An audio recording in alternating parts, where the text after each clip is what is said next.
ബിസിനസ്സിൽ സക്സസ്ഫുൾ ആവണമെന്നുണ്ടെങ്കിൽ കുറേ ഇൻഗ്രീഡിയൻസ് ആണല്ലോ. അങ്ങനെ പറയാൻ പറ്റിയ ഇൻഗ്രീഡിയൻസ് എന്തൊക്കെയാണ്? ഒന്ന്, നിങ്ങൾ ഭയങ്കര എക്സ്പ്ലോറേറ്റീവ് ആയിരിക്കണം. നിങ്ങൾക്ക് നിങ്ങളുടെ ഡൊമൈൻ നല്ലോണം അറിയണം. Okay, knowledge is very very important. എന്ത് പണിയാണെന്നെങ്കിലും അതിന് എക്സ്ട്രീംലി നല്ലോണം അറിയണം. രണ്ട്, നിങ്ങൾ സാധാരണ ആൾക്കാർ ചിന്തിക്കുന്ന പോലെ ഒരാളാവരുത്. നിങ്ങളുടെ തോട്ടിനെ നിങ്ങൾ ഇവാലുവേറ്റ് ചെയ്യണം. ആ തോട്ടിനകത്ത് ഇപ്പം അപ്പുറത്ത് വേറൊരു IT കമ്പനി ഉണ്ടപ്പോൾ അവർ ചിന്തിക്കുന്ന പോലെ ഞാൻ ചിന്തിക്കുന്നെങ്കിൽ ഞാൻ നോ ഡിഫറെൻറ്റ്.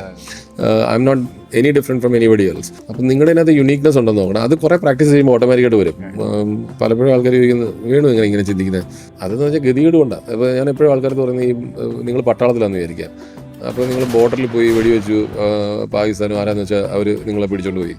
നിങ്ങളുടെ പോക്കറ്റിൽ ₹1 കോയിൻ ഉണ്ടായിരുന്നു. ഇത്രയും നാൾ പട്ടാളത്തിൽ ട്രെയിൻ ചെയ്തിട്ടൊന്നുമില്ല. നിങ്ങൾ അവിടെ എനിമി ക്യാമ്പിൽ കിടക്കുമ്പം നിങ്ങളൊരു തുരങ്കം ₹1 കോയിൻ വെച്ച് തുറന്നിട്ട് വേണം ഇപ്പുറത്ത് ഇന്ത്യയിലോട്ട് വരാനൊന്നും ആരും പഠിപ്പിക്കത്തില്ല. പക്ഷേ necessity makes you creative and innovative.